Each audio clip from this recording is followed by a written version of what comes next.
سرداد نداد دست در دست یزید، حقا کہ بنائے لا الہ است حسین. الحمدللہ رب العالمین والعاقبۃ للمتقین والصلاة والسلام علی سید الانبیاء والمرسلین والصلاة والسلام علی آباء سید الانبیاء والمرسلین والصلاة والسلام علی امہات سید الانبیاء والمرسلین والصلاة والسلام علی اعمام سید الانبیاء والمرسلین لا سیمن افضل البشر بعد الانبیاء بالقول الغالب خیر الناصرین سیدنا ابو طالب علیہ الصلاۃ والسلام وعلی آلہ واصحابہ واہل بیتہ وعطرتہ وعشیرتہ اجمعین. اما بعد فاعوذ باللہ من الشیطان الرجیم بسم اللہ الرحمن الرحیم. الم تر کیف ضرب اللہ مثلا کلمۃ طیبۃ کشجرۃ طیبۃ اصلها ثابت وفرعها فی السماء تؤتی اکلها کل حین بإذن ربها ویضرب اللہ الامثال للناس لعلہم یتذکرون. صدق اللہ مولانا العظیم وبلغنا رسولہ النبی العظیم رؤوف الرحیم. ان اللہ وملائکتہ یصلون علی النبی یا ایھا الذین آمنوا صلوا علیہ وسلموا تسلیما. اللہم صل علی سیدنا مولانا محمد وعلی آل سیدنا مولانا محمد کما صلیت علی ابراہیم وعلی آل ابراہیم انک حمید مجید. اللہم بارک علی محمد وعلی آل محمد کما بارکت علی ابراہیم وعلی آل ابراہیم انک حمید مجید. الصلاۃ والسلام علیک یا سیدی یا رسول اللہ وعلی آلک واصحابک یا سیدی یا حبیب اللہ. الصلاۃ والسلام علیک یا سیدی یا رحمۃ للعالمین وعلی آلک واصحابک یا سیدی یا شفیع المذنبین. حمد و صلاۃ کے بعد انتہائی واجب القدر حاضرین و ناظرین اور سامعین، بحمد اللہ تعالی ہماری سلسلہ وار گفتگو حقہ کے بنائے لا الہ است حسین کی عظمت میں جاری اور ساری ہے، اور آج بھی ہم اسی عنوان کا ایک پہلو عرض کریں گے. ہم اس بات کی وضاحت تو کر چکے کہ بنا کا معنی کیا ہے، بنیاد، طاقت، قوت، سہارا. یہ ایک تاریخی حقیقت ہے کہ لا الہ الا اللہ حق کا پہلا عنوان ہے، اور یہ ہر دور میں رہا. مگر باطل اس کے جب بد مقابل آیا تو چونکہ اس کے پاس تو لا الہ الا اللہ کی نہ رونق تھی اور نہ ہی شعور تھا، اس نے پھر اپنے خیال اور شیطانی وسوسے سے یہی تراشا کہ ایک خدا کیسے ہو سکتا ہے. کئی خداؤں کا تصور قائم کیا، بت بنائے، کسی کو کچھ، کبھی سورج کی پرستش، کبھی چاند کی، کبھی ستاروں کی، کبھی آگ کی، کبھی پیتل کا بت وغیرہ وغیرہ. تو یہ ذلت امیز رویے تھے جو لوگوں میں رہے. لا الہ الا اللہ ایک نور ہے طہارت کا، جو ذہن کو پاکیزہ کرتا ہے، دل کو پاکیزہ کرتا ہے، خیال کو پاکیزہ کرتا ہے، شعور کو پاکیزہ کرتا ہے. اور اگر لا الہ الا اللہ کے نور میں انسان اتر جائے تو اخلاق بھی پاکیزہ ہو جاتے ہیں. اور اگر یہ اس کو منزل بنا لے تو اللہ کی رضا کا نور اور اس کے حسن کے جلوے ہی سامنے ہوتے اور کچھ نہیں ہوتا. تاہم یہ ایک تاریخی حقیقت ہے کہ لا الہ الا اللہ، بلکہ حقیقت الحقائق ہے کہ لا الہ الا اللہ وہ اکائی ہے جو انسانیت کے اندر وحدت کا نور بھی ہے، اخوت کا سرور بھی ہے، شرافت کا تصور بھی ہے، اور حمیت کی عظمت بھی ہے. ہر دور میں لا الہ الا اللہ رہا اور اس کے ترجمان رہے. ہر ایک نے اپنا کردار دیا، سبحان اللہ، حضرت عیسیٰ علیہ السلام تک. اور جب نبی آخر الزمان صلی اللہ علیہ وآلہ وسلم آئے تو آپ نے بھی جبل ابو قبیس کی چوٹی پر کھڑے ہو کر یہی ارشاد فرمایا، قولوا لا الہ الا اللہ تفلحوا، کہ بھی فلاح اسی میں ہے کہ لا الہ الا اللہ کہو. جو کچھ تم کر رہے ہو، کہہ رہے ہو، یہ بے حقیقت ہے اور بیکار عمل ہے، بےہودگی ہے. تم ان چیزوں کی پوجا کرتے ہو جن کی اپنی کوئی حقیقت نہیں، اور جو کائنات کو وجود عطا کرنے والا ہے اس کی پوجا کیوں نہیں کرتے ہیں؟ یہ ایک دعوت تھی بڑی معقول، لیکن جو اس وقت رسیہ تھے بد اعتقادی کے، بد اخلاقی کے، انہوں نے کہا کہ ہم نہ یہ کہیں گے نہ کہنے دیں گے۔ ناظرین کرام، بڑی اہم بات کی طرف فقیر اشارہ کر رہا ہے۔ یہ جتنے بھی لوگ لا الہ الا اللہ کے مد مقابل کھڑے ہوئے ہیں، ان میں دو قسم کے لوگ تھے۔ کچھ تو جاہل تھے، انہیں اندازہ ہی نہیں تھا، اور ان کی روایتی جو صورتحال تھی اس میں اس کی نظر ہو گئے، اور کچھ پڑھے لکھے بھی تھے لیکن وہ اخلاق آشنا نہ تھے، بد اخلاق تھے۔ تو لا الہ الا اللہ کا پہلا تقاضا ہی اخلاق کی بحالی ہے۔ تو بد اخلاق لوگوں کو کیسے پسند آئے کہ لا الہ الا اللہ طاقت بن جائے، بد اخلاقی کے مد مقابل اخلاق کا نور بن جائے، اور اخلاق کے پیمانے میں ایک عظمت یقین بن جائے۔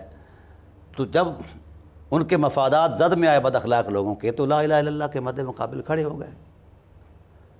جانتے وہ بھی ہیں اہل مکہ، قرآن پاک کی نص کے اندر موجود ہے، ما نعبدہم الا لیقربونا الی اللہ زلفیٰ، کہ ہم بتوں کی پوجا صرف اللہ کی قربت کے لیے کرتے ہیں، کہ یہ اللہ کے قریبی ہیں۔ یہ ان کا خیال تھا۔ تاہم سید عالم صلی اللہ علیہ وآلہ وسلم نے نبوی بصیرت کے ساتھ جب انہیں سمجھایا، اور بڑی اخلاق کریمہ سے، کریمانہ اخلاق کی عظمت میں انہیں وضاحت فرمائی، لیکن ان وضاحتوں کے ساتھ ساتھ حضور نبی کریم صلی اللہ علیہ وآلہ وسلم کے حسن اخلاق پر مشتمل جو 40 سال کی حیات عصمت نبوت، حیات عصمت تھی، جو اعلان نبوت سے پہلے تھی، تو وہ اس بات کی گواہی تھی کہ لا الہ الا اللہ حق ہے۔ اور جو بد اخلاق تھے وہ اس گواہی کے باوجود بھی مد مقابل آ گئے کہ ہم نہیں مانتے، بلکہ طرح طرح کے سوالات شروع کر دیے، معجزات طلب کیے۔ تو آپ صلی اللہ علیہ وسلم نے پہلے انبیاء کی طرح معجزات کا ظہور فرمایا، چاند کو توڑا، کنکریوں کو کلمہ پڑھایا، انگلیوں سے چشمے جاری کیے، اور ایک تھوک مبارک کے لعاب سے کنویں کے پانی کو میٹھا کیا۔ یہ سارے اعجازات تھے۔ تو یہ بد اتوار لوگ، بد اخلاق لوگ کہتے ہیں کہ ہم نہیں مانتے، چیلنج کر دیا معجزوں کو۔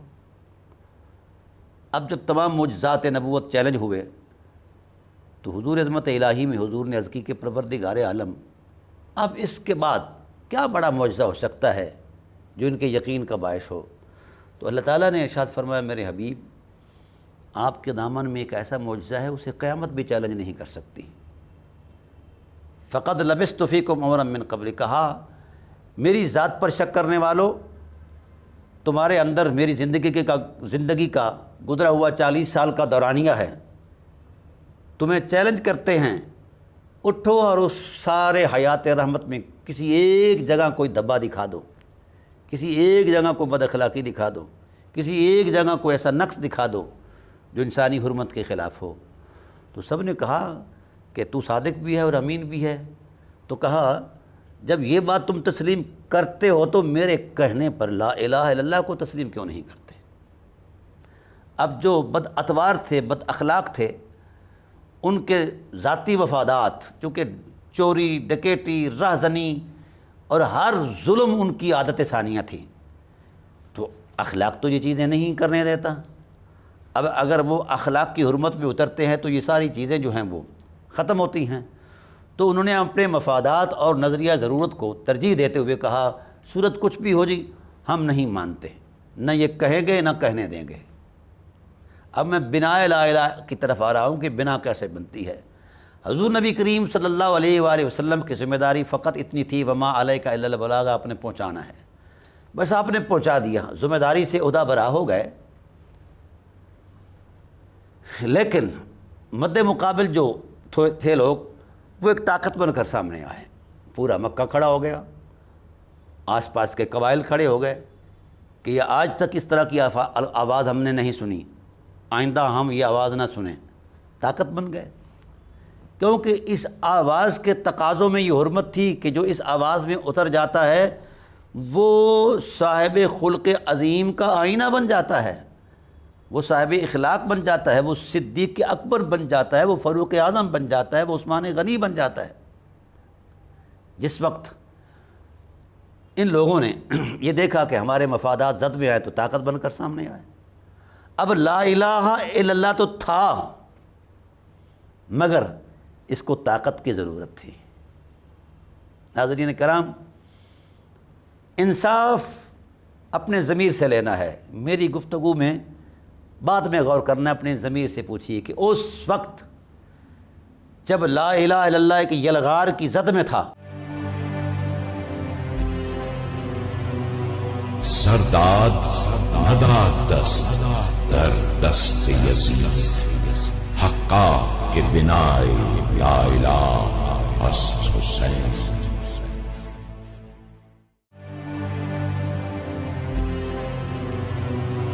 سرداد نداد دست در دست یزید، حقا کے بنائے یا الہ است حسین۔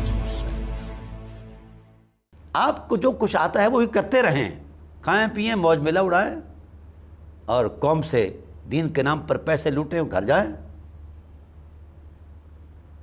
دین کی حرمتوں کے ساتھ آپ کو کوئی مذاق نہیں کرنے دے گا۔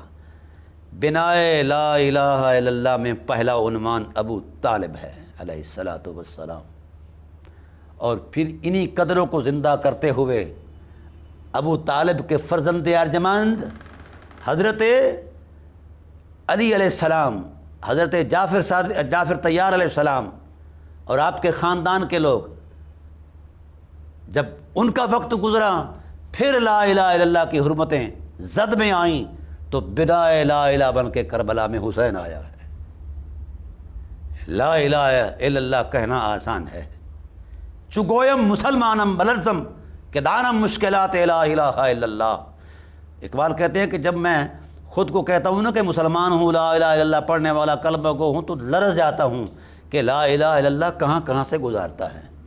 تاہم عرض کر رہا ہوں کہ سید عالم صلی اللہ علیہ وآلہ وسلم کا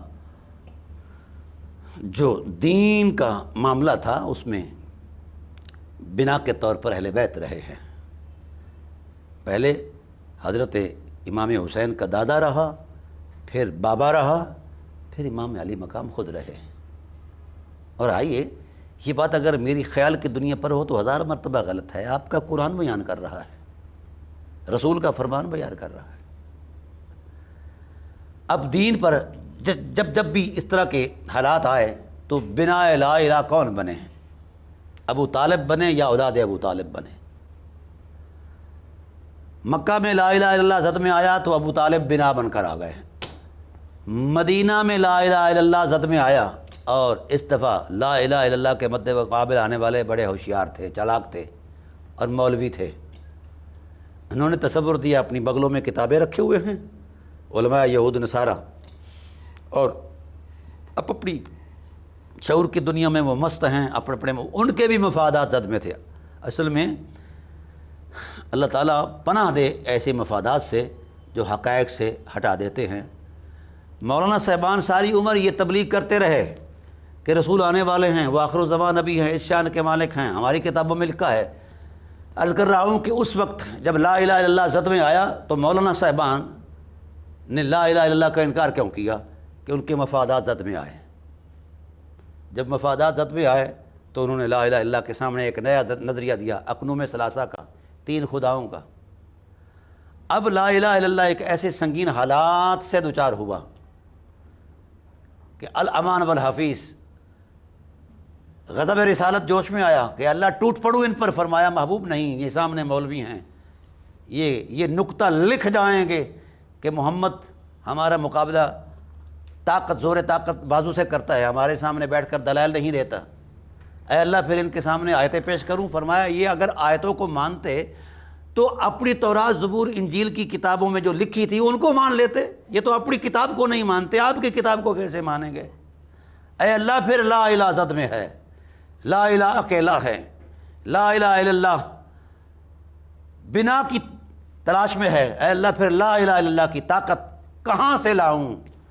تو فرمایا میرے حبیب فمن حاجک فیہ من بعد ما جاءک من العلم فقل تعالوا ندعو ابناءنا وابناءکم ونساءنا ونساءکم وانفسنا وانفسکم ثم نبتہل فنجعل لعنۃ اللہ علی الکاذبین ان ھذا لہو القصص الحق وما من الہ الا اللہ وان اللہ لہو العزیز الحکیم فان تولوا فان اللہ علیم بالمفسدین۔ اے اللہ لا الہ الا اللہ کی بنا کہاں سے لاؤں؟ فرمایا ہاں محبوب یہ بڑا بلند سوال ہے آپ کا، لا الہ الا اللہ کی بنا موجود ہے، اے اللہ کیسے؟ فرمایا جاؤ حضرت زہرا سے کہو بنا لا الہ الا اللہ بنے، حضرت حسین سے کہو، حضرت حسن سے کہو، امام علی المرتضیٰ سے کہو وہ آپ کے ساتھ آئیں، ندعو ابناءنا وابناءکم، وہ آج لا الہ الا اللہ کی طاقت بنے۔ جب میدان میں یہ قافلہ آیا تو باطل بھاگ گیا۔ سرداد نداد دست در دست یزید، حقا کے بنائے یا الہ است حسین۔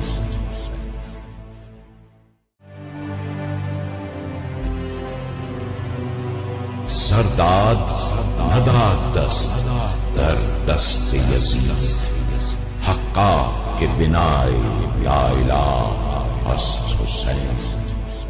لا الہ الا اللہ زد میں آیا تو بنائے لا الہ بن کر، طاقت لا الہ بن کر، قوت لا الہ بن کر اہل بیت آئے میدان میں۔ یہ ایک روشن حقیقت ہے جس کا گواہ قرآن بھی ہے، زمانہ بھی ہے، مصطفیٰ بھی ہے۔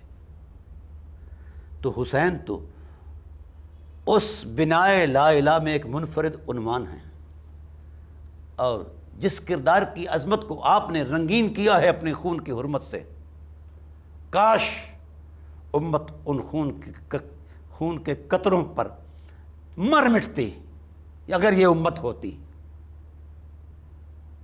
جن قدروں پر اہل بیت کا خون بہایا گیا ہے، کیوں نہیں ان اقدار پر آج کردار دیا جاتا؟ ہمارے پاس اس وقت ہمیں تلواریں تو نہیں پکڑائی گئیں، صرف حرمت مآب کردار کے لیے ہمیں حکم دیا گیا ہے کہ تم صاحب اخلاق بنو، صاحب کردار بنو، صاحب وفا بنو، پاکستان کے، اسلام کے، مسلمان کے۔ لیکن ہم کیا کر رہے ہیں؟ بہرحال عرض کرنا چاہتا ہوں کہ اس وقت لا الہ الا اللہ کی بنا بھی اہل بیت بنے۔ جب لا الہ الا اللہ چیلنج ہوا کربلا میں تو پھر انتہا ہو گئی۔ آج بھی کفر ہم سے نہیں لرزہ بر اندام، نہ ہمارے مال سے، نہ ہمارے اسباب سے، ہماری افرادی قوت سے، اور نہ ہی مالی قوت سے، وہ ہم سے زیادہ ہے۔ لیکن وہ لرزہ بر اندام اس بنیاد پر ہے کہ ہو سکتا ہے کہ کوئی حسین وقت اسوہ حسین پر چل کر میدان میں آ جائے تو پھر ہمیں تا حیات شرمندگی کی نظر ہونا پڑے اور تباہ ہونا پڑے۔ رسول خدا نے اتباع کا حکم دیا ہے۔ آئیے میں حدیث پیش کرتا ہوں۔ حضرت زید بن ارقم بڑے پرانے صحابی، جن کا گھر تبلیغ رسالت کا ایک مرکز رہا ہے اپنے زمانے میں، وہ بیان کرتے ہیں قال رسول اللہ صلی اللہ علیہ وسلم ایھا الناس انی تارکم فیکم امرین۔ رسول اللہ صلی اللہ علیہ وآلہ وسلم خطبہ ارشاد فرما رہے ہیں اور کیا کہہ رہے ہیں کہ لوگوں تم میں دو چیزیں چھوڑ کر جا رہا ہوں، لن تدلوا، میں ضامن ہوں تم گمراہ نہیں ہوو گے۔ اے اللہ کے حبیب کیسے؟ فرمایا ان اتبعتموہما، جب تک تم ان کی اتباع میں رہے، ان میں کھوئے رہے، ان سے پیوست رہے۔ اب رسول دو عالم تو پوری امت کو، پورے صدیقوں کو، پورے شہیدوں کو، پورے ولیوں کو، پورے بڑے بڑے مجتہدین کو، مفسرین کو، محققین کو، جس کی جو بھی شناخت اور عظمت ہے، ہر ایک کو صدیق اکبر رضی اللہ عنہ سے لے کر آخری امت تک ہر امتی کو رسول پابند فرما رہے ہیں بے قرآن سے پیوست ہو جاؤ اور اہل بیت کی اتباع میں اتر آؤ۔ اب متبوع ہیں اہل بیت اور پوری امت تابع ہے، رسول پوری امت کو تابع کر رہا ہے، ہم ان متبوع جو جن کی اتباع ضروری ہے، ان کا ترازو کر رہے ہیں جو تابع ہیں ان کے ساتھ۔ اب یہ روایت متواتر ہے اور حدیث کی 59 کتابوں کے اندر موجود ہے۔ کیا ہے یہ جذباتی لفظ تھے یا نبوی بصیرت تھی؟ میں یہ سوال چھوڑ کر جا رہا ہوں، اہل علم اس پر غور کریں گے تو اگر ضمیر میں روشنی ہوگی تو حق تک پہنچ جائیں گے، اگر ضمیر میں صرف امت کو لڑانا ہے تو میرا ایسے لوگوں سے مطالبہ بھی کوئی نہیں اور مکالمہ بھی کوئی نہیں ہے۔ ان اتبعتموہما، اب چاہیے تو یہ تھا کہ قرآن کی اتباع کرو، لیکن ہما کا تکلم فرمایا کہ نبوت نے فیصلہ دے دیا کہ قرآن اور اہل بیت دو الگ حقیقتیں نہیں، ایک حقیقت کے دو نام ہیں، ان دونوں کی اتباع یعنی قرآن کی اتباع ہی اتباع اہل بیت ہے اور اتباع اہل بیت ہی اتباع رسول ہے، اتباع قرآن ہے، دونوں کی ایک حقیقت ہے اتباع کی عظمت میں۔ ان اتبعتموہما،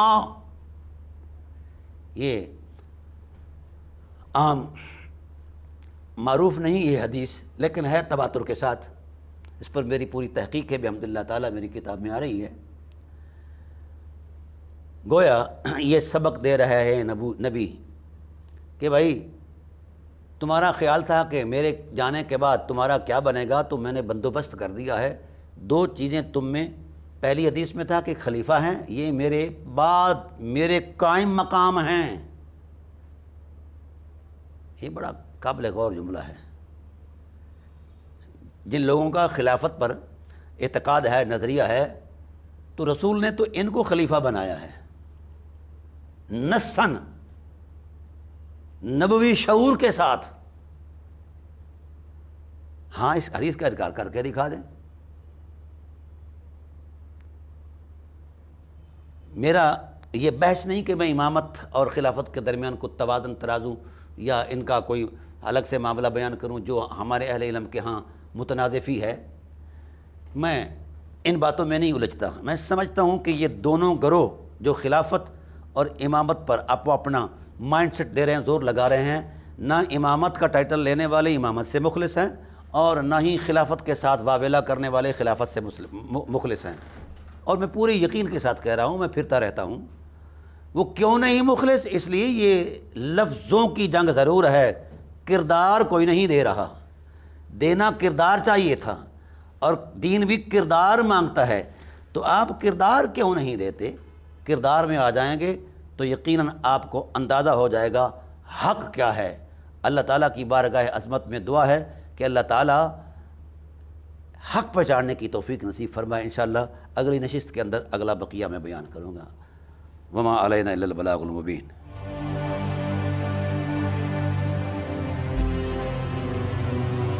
سرداد نداد دست در دست یزید، حقا کہ بنائے لا الہ است حسین۔